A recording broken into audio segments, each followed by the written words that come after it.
Welcome to Histories Unheard, where we delve into the forgotten tales of the past. In this episode, we embark on a journey shrouded in mystery and intrigue as we explore the enigmatic disappearance of the Ninth Roman Legion. Join us as we unravel the secrets of one of history's most captivating enigmas, piecing together clues from centuries past to shed light on the fate of this legendary legion. As we venture into the heart of ancient Rome, uncovering the untold stories of bravery, conquest, and the unexplained vanishing of an entire legion, prepare to be captivated by the riveting narrative that unfolds.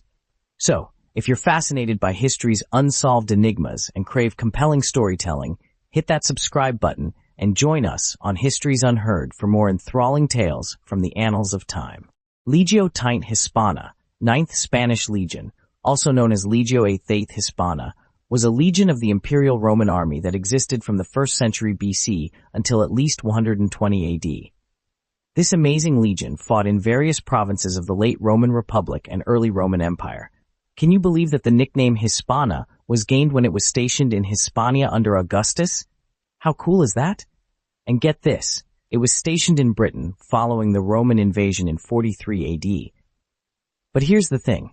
The legion disappears from surviving Roman records after c. 120 AD, and there is no extant account of what happened to it.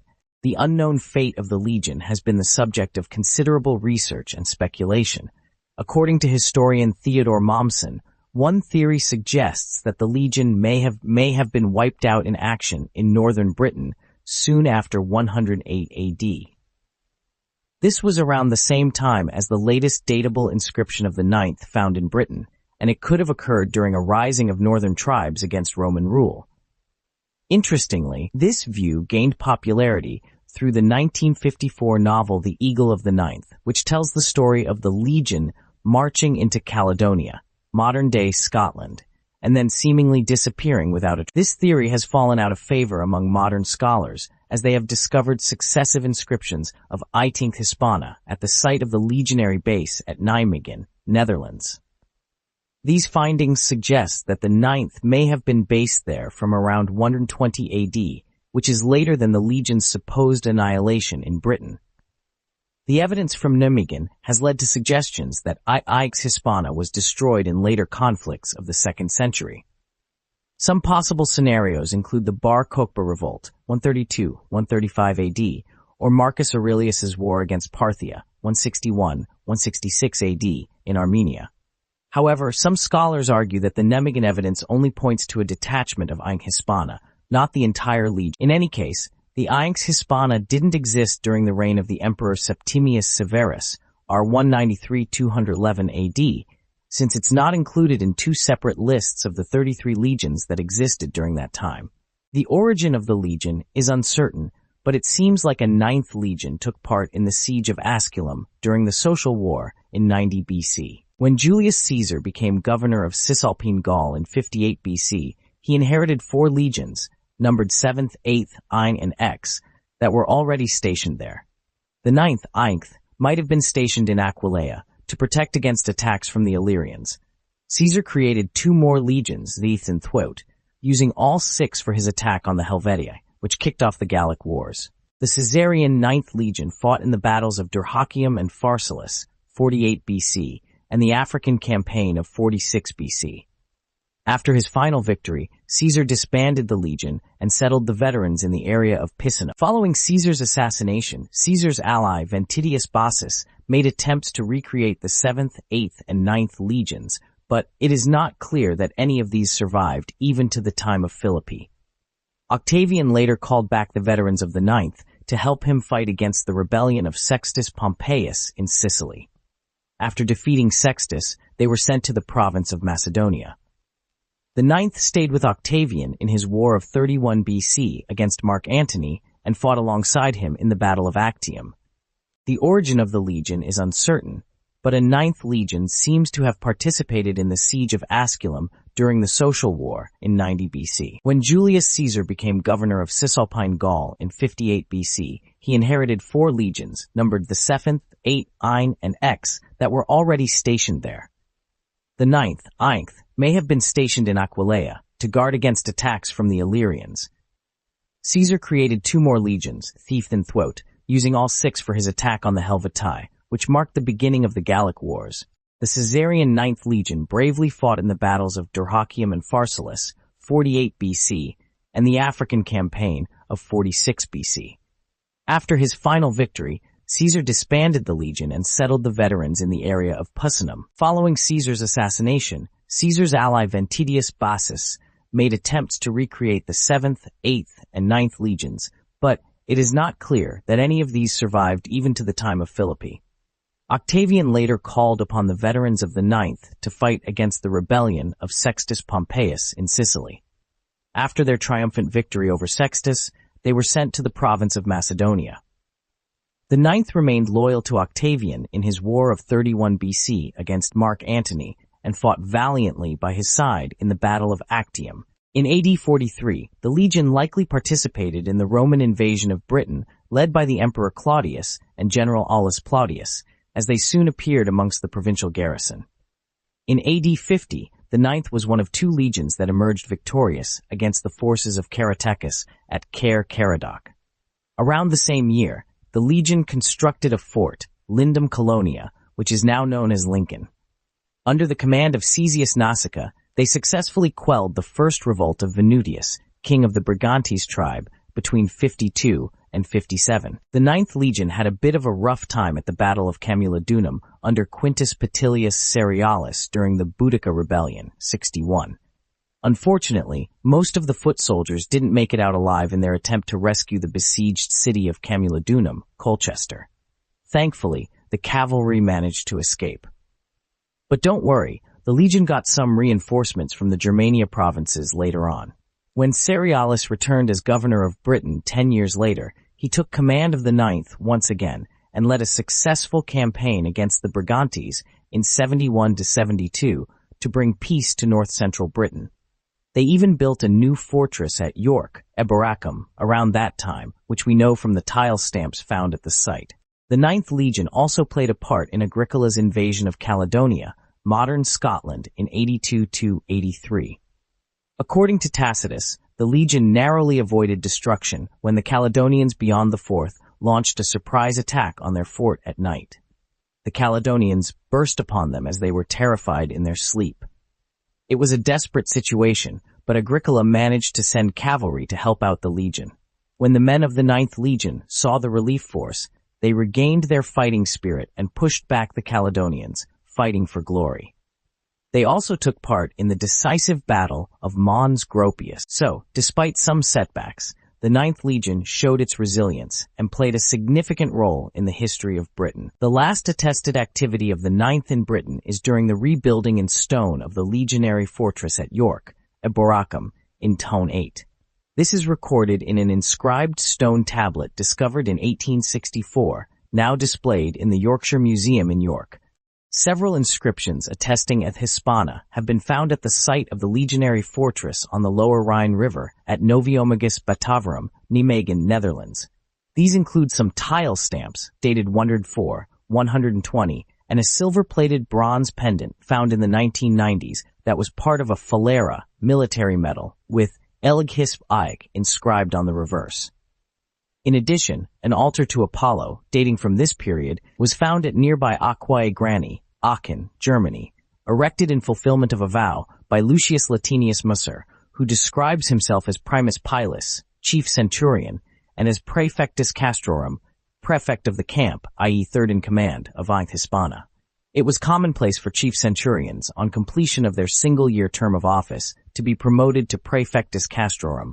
The archaeological evidence seems to suggest that elements of Ainth Hispana were present at Noviomagus sometime after 104 AD, when the previous incumbent legion, Ex Gemina, was transferred to the Danube, and that Ajax was probably replaced by a detachment of Legion Sexex Ulpia Victrix not long after 120 AD.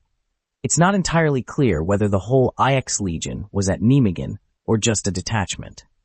Some scholars believe that the presence of senior officers like Macer indicates that the 9th Legion as a whole was based there between 121 and 130. It could have been both. First, a detachment, followed later by the rest of the legion. During this period, there is also evidence of a vexillatio Britannica, British detachment at Nijmegen. However, it's uncertain whether this detachment consisted solely of 9th Hispana and its attached auxiliary regiments, or a mix of various British-based units. The Nijmegen finds, dating to around 120, are the most recent records of Legion 9 found as of 2015. It appears that the 9th Legion was no longer in existence after 1907. Two lists of legions survive from this era, one inscribed on a column found in Rome, CIL Vasixt 3492, and the other a list of legions in existence today, provided by the contemporary Greco-Roman historian Dio Cassius, writing around 210-232, Roman History LV 2324. Both lists date from after 997 and include the 3 Parthica legions founded by Septimius Severus in that year. Interestingly, neither list includes an Ix Hispana. Therefore, it seems that Hispana disappeared sometime between 120 and 197. The traditional theory suggests that the 9th was destroyed during a war on Britain's northern frontier against the indigenous Celtic tribes. According to the esteemed 19th century German classicist Theodor Mommsen, under Hadrian, there was a terrible catastrophe here, apparently an attack on the fortress of Eboracum, now known as York, and the annihilation of the legion stationed there, the very same 9th that had fought so unluckily in the Boudiccan revolt. He proposed that a revolt of the Brigantes soon after 108 was the most likely explanation. Mommsen supported his argument by citing the Roman historian Marcus Cornelius Fronto, who wrote in the 160s AD and told the Emperor Marcus Aurelius, "Indeed, when your grandfather Hadrian held imperial power, what great numbers of soldiers were killed by the Jews, what great numbers by the Britons." Emperor Hadrian, R. 117-138, personally visited Britain around 122 AD, during which he initiated the construction of Hadrian's Wall, because, as one Roman source states, the Britons could not be kept under Roman control. It is plausible that Hadrian was responding to a military disaster. However, there is no archaeological evidence of such an event occurring around 120. Mommsen's thesis was published long before the first traces of 9th Hispana were discovered at Nijmegen. As a result of these findings, along with inscriptions proving that 2 senior officers, who served as deputy commanders of the 9th around 120, lived on for several decades and had distinguished public careers, the Mommsen theory has fallen out of favor with many scholars. These scholars now propose that later conflicts in other theaters could have been the possible scenes of 10 Hispana's demise. The Second Jewish Revolt against the Romans in Judea that broke out in 132. It was reported that the Romans suffered heavy casualties in this war, whose start date fits neatly with the estimated time of 9th Hispana's departure from Nijmegen, 120th, 130. In this scenario, the 9th may have been dispatched to Judea to reinforce the locally based legions, but was heavily defeated by Jewish forces, and the remnants of the unit disbanded. However, another legion, Stwoth Diotariana, normally based in Egypt, is documented in Judea at this time, and its surviving datable records also cease circa 120. It is possible that both legions were destroyed by the Jews, but if so, this would rate as the worst Roman military disaster since the Battle of the Teutoburg Forest, AD 9, when 3 legions were lost. The Emperor Marcus Aurelius' Parthian War, 161-166, against King Vologases IV. According to Greco-Roman historian Cassius Dio, a Parthian army led by the general Chosroes surrounded and annihilated an unspecified Roman legion in Armenia. This led to the suicide of its commander, the governor of Cappadocia, Marcus Sedatius Severianus. At this time there were 2 legions permanently stationed in Cappadocia, the 10th Fulminata and the 1st Apollinaris. Both these units are attested as operational well beyond AD 200, so neither could have been the legion destroyed by the Parthians. The theory that the 9th was the lost legion has the drawback that there is a complete lack of evidence that the 9th was present in the East in the period 130-160. Some scholars argue that the legion referred to by Dio was the Thweth Deotariana, but if so, the latter could not have been annihilated by the Jews 30 years earlier. Several scholars continue to debate the fate of the 9th, with some suggesting that destruction in Britain is the most likely scenario for their disappearance. Russell argues that the most plausible answer to the question, What happened to the ninth is that they fought and died in Britain, vanishing in the late 110s or early 120s when the province was in disarray.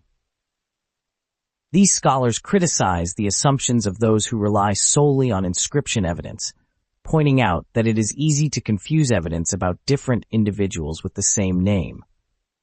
It seems highly unlikely that if the legion continued to exist until the Armenian War of 161, there would be no records at all after around 120. Kepi notes that no inscriptions have been found in the East that record the building activities of the legion or the lives and careers of its members, suggesting that if the legion did leave Britain, it likely ceased to exist shortly afterward. Russell argues that there is no evidence that the ninth was ever taken out of Britain. He has also argued that the tile stamps found at Nijmegen cannot be dated to the period after 120, but all seem to date to the 80s AD, when detachments of the ninth were indeed on the Rhine fighting Germanic tribes. Kepi also acknowledges that the tiles cannot be securely dated, but suggests that they may date from around 105 during a temporary absence of the legion from Britain. However, Kepi does not support the theory that the legion met its end in Britain. He suggests that the legion may have been withdrawn from York around 117 to take part in the war in Parthia at the end of Trajan's reign. Kepi proposes that it was the legion's absence elsewhere that encouraged a native uprising, which then prompted Hadrian to send the Legio Sixte Victrix to Britain. The fate of the ninth continues to be vigorously debated among scholars. Frere noted that further evidence is needed before more can be said. Thank you for joining us on this journey to unravel the mystery of the Ninth Roman Legion. The disappearance of this legendary legion continues to captivate historians and enthusiasts alike, leaving us with more questions than answers. As we delve deeper into the annals of history, we are reminded that there are still countless stories waiting to be discovered and shared. If you enjoyed this exploration into the unknown, be sure to subscribe to Histories Unheard for more intriguing historical investigations. Remember to hit the notification bell so you never miss out on our latest uploads. Share your thoughts in the comments below, and don't forget to like this video if you found it informative. Until next time, keep exploring the untold tales of the past with Histories Unheard.